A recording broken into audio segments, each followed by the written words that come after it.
दिल्ली स्थित उनके घर पर अंतिम दर्शन के लिए रखा गया है और देश के तमाम दिग्गज नेताओं ने सीडीएस विपिन रावत को श्रद्धांजलि अर्पित की। केंद्रीय गृह मंत्री अमित शाह, कांग्रेस के नेता राहुल गांधी ने सीडीएस रावत को श्रद्धांजलि दी और इसके अलावा सीडीएस विपिन रावत व उनकी पत्नी मधुलिका के पार्थिव शरीर के अंतिम दर्शन करने एनएस अजीत डोभाल, उत्तराखंड सीएम पुष्कर सिंह धामी, कांग्रेस के नेता हरीश सिंह रावत और दिल्ली के लेफ्टिनेंट गवर्नर अनिल वाजपेयी के समेत तमाम नेताओं ने श्रद्धांजलि दी। विपिन रावत का आज करीब 4 बजे अंतिम संस्कार कर दिया जाएगा। 2 तस्वीरें आपकी टीवी स्क्रीन पर। लगातार श्रद्धांजलि अर्पित की गई है तमाम दिग्गजों की तरफ से पहुंचकर, और ये भी जानकारी कि 4 बजे जो है अंतिम संस्कार किया जाएगा। पार्थिव शरीर को फिलहाल अंतिम दर्शनों के लिए रखा गया है और विपिन रावत के घर का परिवारजनों की बात की जाए तो उनके घर में एक गम का माहौल है। उनकी बेटियों की हालत बेहद ख़राब है, रो रो कर खुद को संभाल नहीं पा रही हैं। उन्होंने कहा है कि उनको गर्व ज़रूर हो रहा है, लेकिन कहीं उससे ज़्यादा दुख है कि विपिन रावत और उनकी माँ मधुलिका जब इस दुनिया में नहीं रहे हैं तो अपने आप को बहुत बहुत अकेला महसूस करने लगी हैं वो। और लेकिन इसी के साथ जो तमाम लोग वहाँ पर पहुँच रहे हैं, मेहमान जो पहुँच रहे हैं श्रद्धांजलि देने के लिए, तमाम लोगों की तरफ से कोशिश की जा रही है कि विपिन रावत और मधुलिका दोनों की जो दोनों बेटियां हैं उनको किसी तरह से संभाला जाए, समझाया जाए।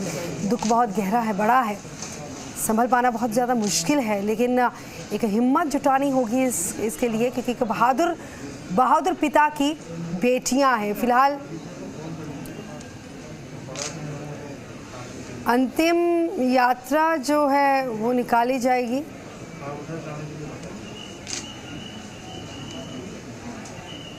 डेढ़ बजे का वक्त है जब अंतिम यात्रा निकाली गई। 4 बजे का वक्त है जब अंतिम संस्कार कर दिया जाएगा। उससे पहले जो अंतिम दर्शनों के लिए पार्थिव शरीर को रखा गया, सैल्यूट कर, श्रद्धांजलि अर्पित कर शहीदों को याद किया जा रहा है। विपिन रावत ऐसे ऑफिसर्स रहे हैं जिनके नेतृत्व को हमेशा पहचाना गया, समझा गया और हमेशा काबिलियत उनकी मानी गई है। उनके नेतृत्व में काम करने वाले तमाम अधिकारियों ने, तमाम जवानों ने एक जज्बा, एक जुनून देश के प्रति, देश की रक्षा के प्रति, देश के प्रति अपने फ़र्ज़ों को निभाने को लेकर जो उनके अंदर था, उसको लगातार सराहा जा रहा है।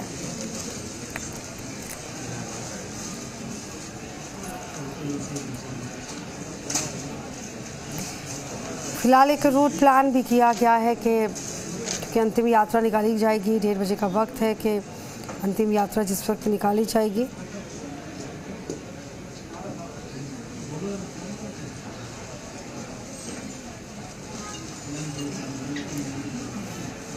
फिलहाल पार्थिव शरीर जो अंतिम दर्शन के लिए रखा गया है उसकी तस्वीरें हम लगातार अपने दर्शकों तक पहुंचा रहे हैं।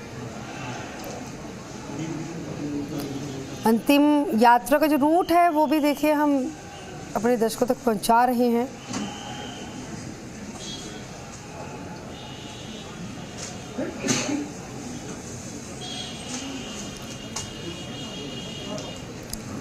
नारायण रोड से देखिए ये शुरू होगी, रेलवे क्रॉसिंग से होते हुए नारायण रोड से रेलवे क्रॉसिंग, उसके बाद ये जो यात्रा है अपने अलग अलग पड़ाव से होकर जाएगी आगे।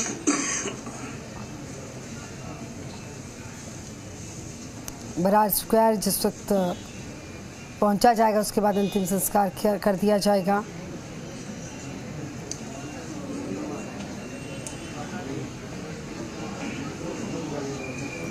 अब फिर से बता दें कि कामरान मार्ग, जिसके बाद 3 मूर्ति होकर जो है ये यात्रा निकाली जाएगी। तमाम रूट प्लान किया गया है। ये अंतिम यात्रा जो निकाली जाएगी विपिन रावत को याद करते हुए, 11 मूर्ति, 3 मूर्ति के बाद फिर 11 मूर्ति से होकर जो अगला पड़ाव फिर रहेगा। जाहिर सी बात है इसको लेकर बंदोबस्त तमाम किए गए हैं। 11 मूर्ति के बाद वह सरदार पटेल मार्ग रहेगा। सरदार पटेल मार्ग से आगे बढ़ेगी अंतिम यात्रा। और फिर धौला कुआं का नंबर आएगा। जो रूट प्लान किया गया है सरदार पटेल के बाद धौला कुआं,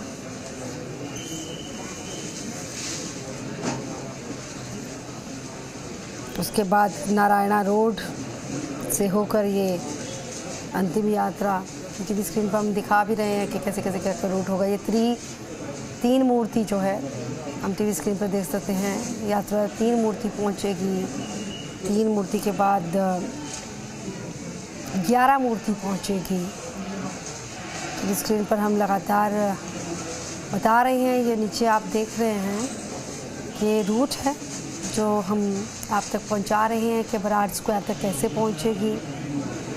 सरदार पटेल मार्ग से होते हुए फिर धौला कुआं, फिर कामरान मार्ग से, जैसे कि हमने बताया कि चलेगी ये यात्रा। 3 मूर्ति से होते हुए 11 मूर्ति सरदार पटेल मार्ग से होते हुए धौला कुआं का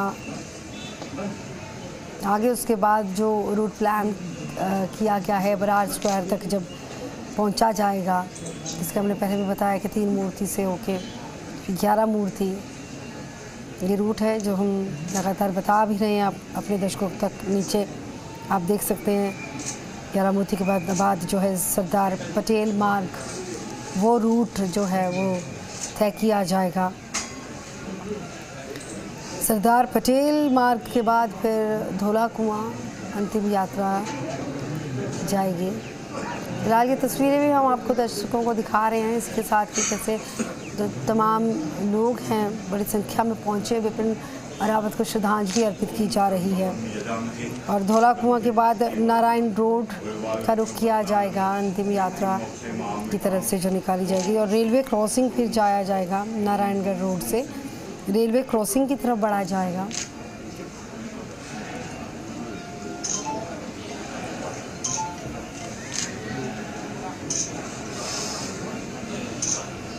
उसके बाद बराड़ स्क्वायर, रेलवे क्रॉसिंग के बाद बराड़ स्क्वायर जहां पर अंतिम संस्कार किया जाना है।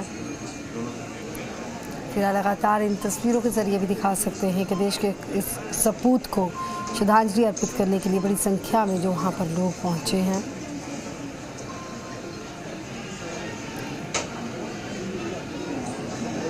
न सिर्फ राजनीतिक जगत से, धार्मिक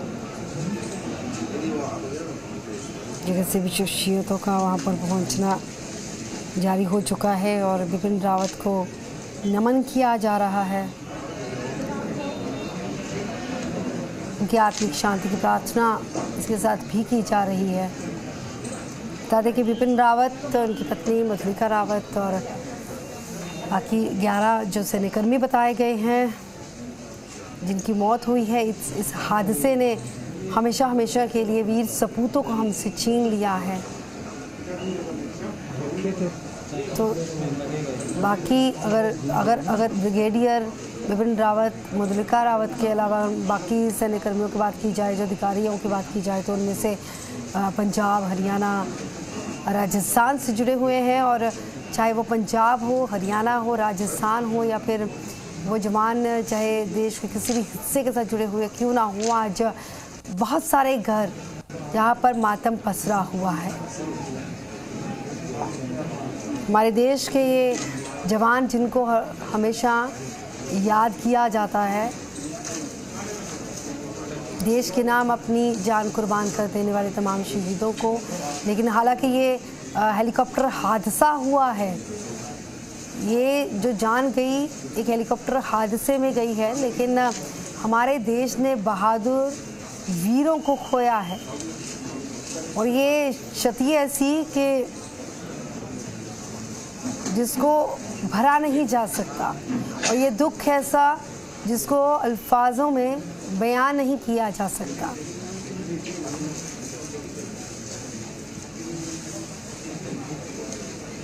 साथ ही हम तस्वीरों के साथ, नाम के साथ भी आप साइड पे देख सकते हैं कि जो उस वक्त हेलीकॉप्टर में सवार थे और जो इस हादसे का शिकार हुए, जैसे नायक गुरसेवक सिंह, ये पंजाब से, लॉन्स नायक, सतपाल राज, एल.एस. लिद्दर के बारे में हम बात कर ही रहे हैं। नायक जितेंद्र कुमार, हरजिंदर सिंह, नौस नायक विवेक कुमार, नायक गुरसेवक सिंह,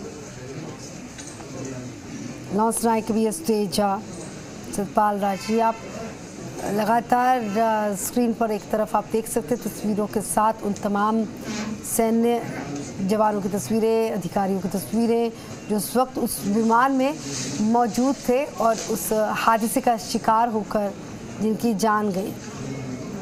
और इन सभी सैन्य अधिकारियों को, जवानों को जो देश सलाम करता हुआ आज नहीं थक रहा है, क्योंकि एक बहुत बड़ा घाटा है, बहुत बड़ा घाटा है। देश की सरहदों पर एक जंग लड़ते हुए जब जवान शहीद होते हैं तब जवानों की शहादत को सलाम किया जाता है। लेकिन ये जो हादसा था, किसी ने कल्पना तक नहीं की होगी, किसी ने ख्वाब में नहीं सोचा होगा, किसी के जहन में नहीं आया होगा कि इतना बड़ा हादसा होगा। और इस कदर हमारे देश के सपूत, हमारे देश के जवान इस कदर हमसे हमेशा हमेशा के लिए दूर हो जाएंगे।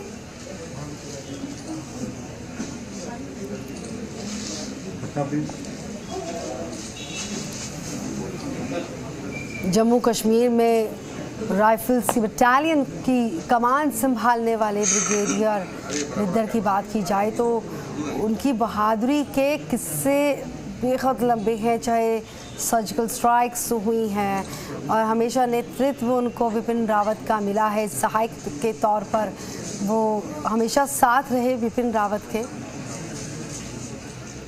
उनके अंदर जो जज्बा था, उनकी जो काबिलियत थी, उस काबिलियत के मद्देनज़र ही विपिन रावत के सहायक के तौर पर वो काम कर रहे थे।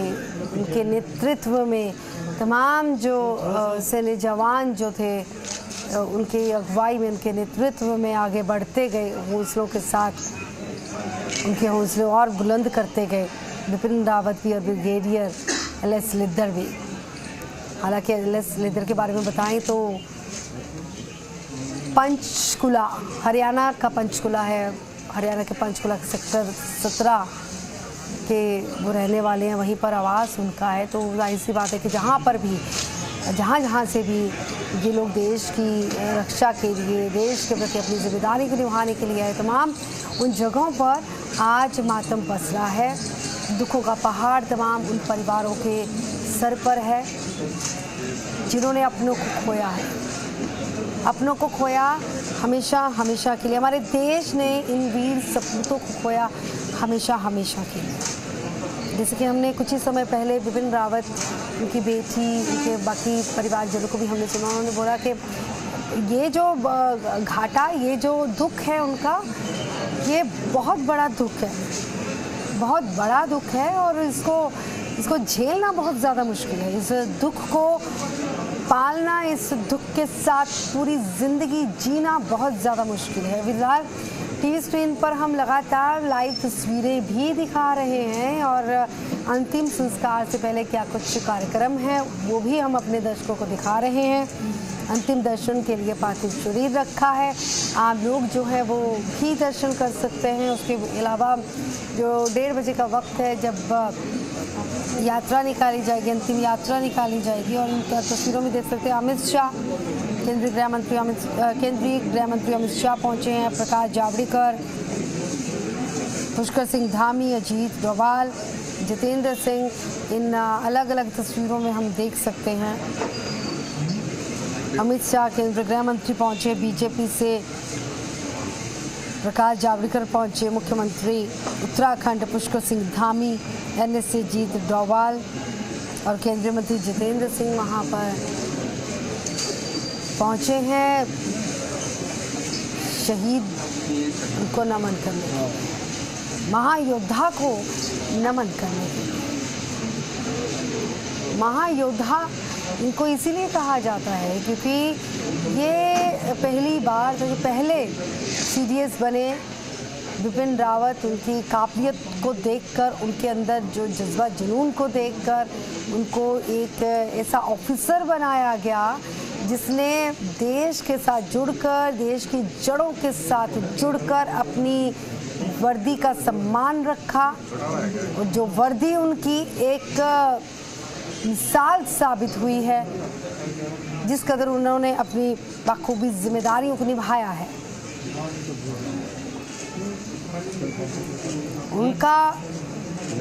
उनकी जो शख्सियत रही, उनकी जो पर्सनैलिटी रही है, सबको अपनी तरफ खींचने वाली रही। उनका, जैसे कि हमने सुना कि उनका बातचीत करने का या हर एक चीज़ को भांपने का नज़रिया जो रहा है वो काबिल तारीफ़ हमेशा रहा है। उनसे बहुत कुछ सीखा तमाम उन ऑफिसर्स ने जो उनके नेतृत्व में काम करते रहे, उनकी डायरेक्शंस जो लेते रहे, उनसे काफ़ी कुछ सीखते रहे वो लोग। सैन्य जवान भी काफ़ी कुछ सीखते रहे। फिलहाल तस्वीरें लगातार आपकी टीवी स्क्रीन पर हैं।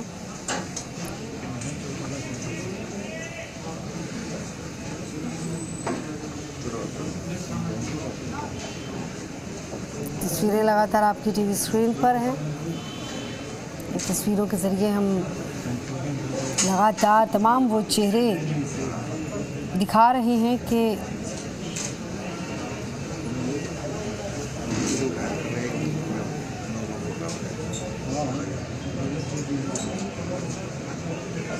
नहीं दो आम दो।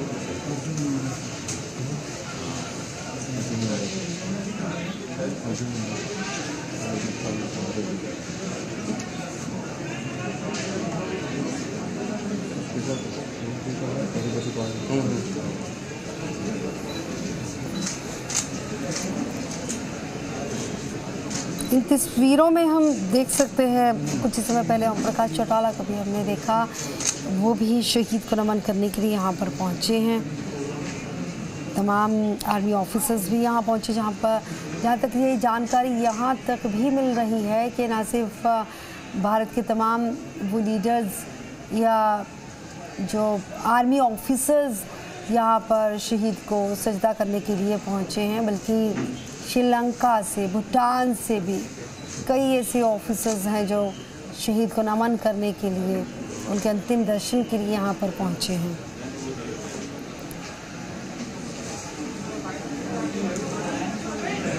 फिलहाल ये तस्वीरें आपकी टीवी स्क्रीन पर लगातार हम बता रहे हैं कि जनरल का अंतिम संस्कार है, 4 बजे का वक्त है, 1:30 बजे उससे पहले अंतिम यात्रा निकाली जाएगी। वो रूट प्लान जो किया गया अंतिम यात्रा को लेकर, वो भी हमने अपने दर्शकों को बताया।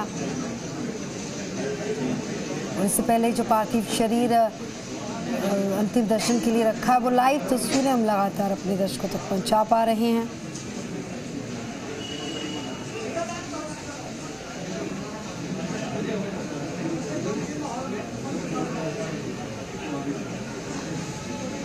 देश कभी ये शौर्य नहीं भूलेगा, कभी देश ये नहीं भूलेगा कि ये तमाम ऑफिसर्स वो रहे हैं जो एक माकूल जवाब दुश्मन देश पाकिस्तान को मिला जब सर्जिकल स्ट्राइक की गई। तो यही वो ऑफिसर्स थे जिनके नेतृत्व में एक कड़ा संदेश दुश्मन को मिलता रहा है। ये वो तमाम ऑफिसर्स थे जिनके नेतृत्व में हमारी देश की सरहदें सुरक्षित रही, आतंकवाद के खिलाफ, ड्रग्स के खिलाफ लगातार लड़ाई लड़ी जाती रही और कामयाबी भी हासिल होती रही। सरहदों पर चाहे घुसपैठ की तमाम जब खबरें सामने आती थी, तब यही ऑफिसर्स होते थे जो कि डटकर एक कड़ा संदेश देने के लिए हमेशा खड़े रहते थे, अपने नेतृत्व को लेकर दुश्मन को एक कड़ा संदेश देने के लिए। और ये तमाम वो ऑफिसर्स हैं जो मिसाल बनते हैं युवा पीढ़ी के लिए। वो युवा पीढ़ी जो हम अक्सर सुनते हैं कि अपने फ़र्ज़ों को नहीं समझ पाती कि जो देश के प्रति फ़र्ज़ हैं, हम उन युवाओं की बात कर रहे हैं। उनको आज शिक्षा लेने की ज़रूरत है, इन शहीदों से शिक्षा लेने की ज़रूरत है, इनकी बहादुरी से शिक्षा लेने की ज़रूरत है कि कैसे हम अपने देश की जड़ों के साथ, अपनी ज़मीन के साथ जुड़कर, अपनी देश की आत्मा, रूह के साथ जुड़कर कैसे हम देश की सेवा कर सकते हैं।